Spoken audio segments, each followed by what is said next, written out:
दोस्तों एक बार फिर स्वागत है आप सभी का हमारे चैनल रियल वर्ल्ड में। आज हम आप सभी के सामने उत्तराखंड की एक बड़ी ही दिलचस्प खबर लेकर आए हैं। आप सभी ने उत्तराखंड के मशहूर उरगम घाटी के बारे में तो सुना ही होगा।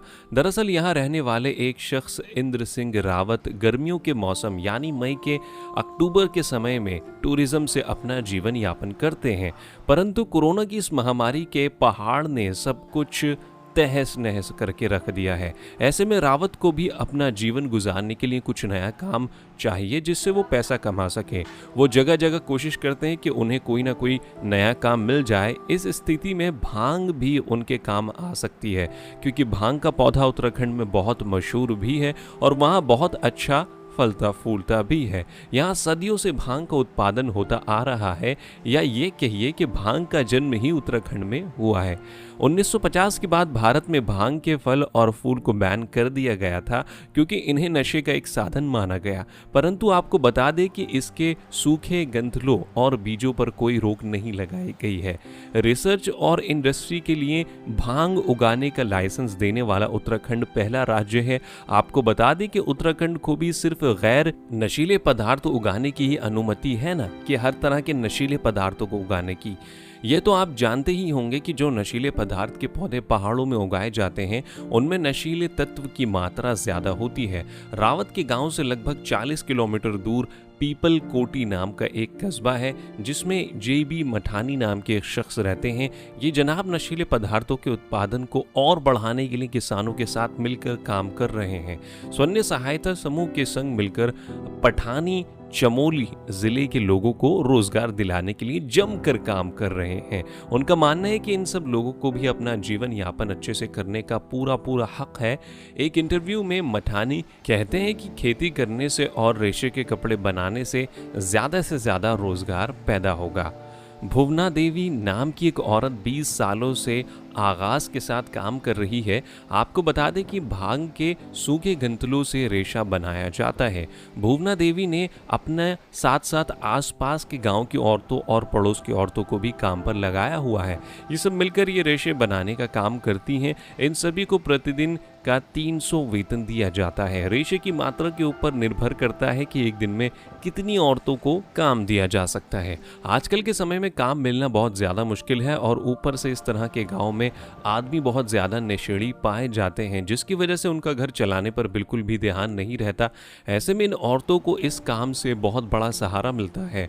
औसतन 100 किलो डंठलों से 10 किलो फाइबर बन सकता है। उसके बाद इससे कपड़े बनाए जाते हैं। आज मार्केट में ऑर्गेनिक इको फ्रेंडली सामान की मांग बहुत ज़्यादा बढ़ गई है। ऐसे में भांग के रेशे से बने इन कपड़ों की मांग भी बढ़ती जा रही है, लेकिन फिर भी यहाँ भांग के आगे की प्रोसेसिंग कुछ ज़्यादा नहीं हो पाती।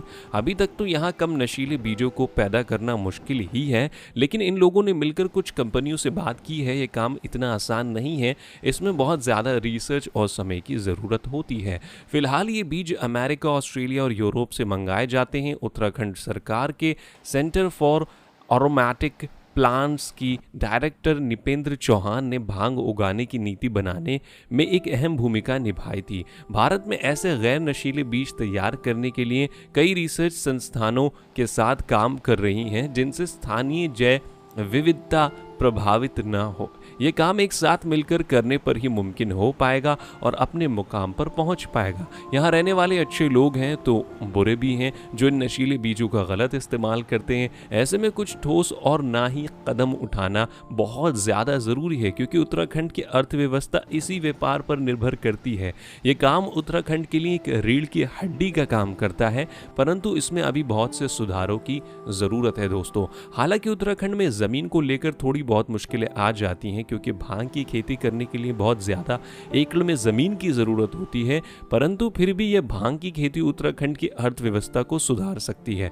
पहाड़ों में उगने वाले हैं भांग कभी कभी निंदा का शिकार भी हो जाते हैं और इसका गलत इस्तेमाल भी कर लिया जाता है, लेकिन सरकार की मदद से अगर सही तरीके से वो सही रणनीति बनाई जाए तो उत्तराखंड के लोगों को लिए ये किसी वरदान से कम नहीं होगा। जब तक नशे वाले बीज मिलते रहेंगे तब तक लोग नशा करते ही रहेंगे, लेकिन यदि एक बात नशा मुक्त बीजों का इंतजाम हो जाए तो इससे रोजगार भी बढ़ेगा और सामाजिक सुधार भी आएगा। फिलहाल रावत का नाम काफी अच्छा चल रहा है। पिछले साल कच्चा रेशा बेचकर उन्हें लगभग 5,000 की आमदनी प्राप्त हुई थी।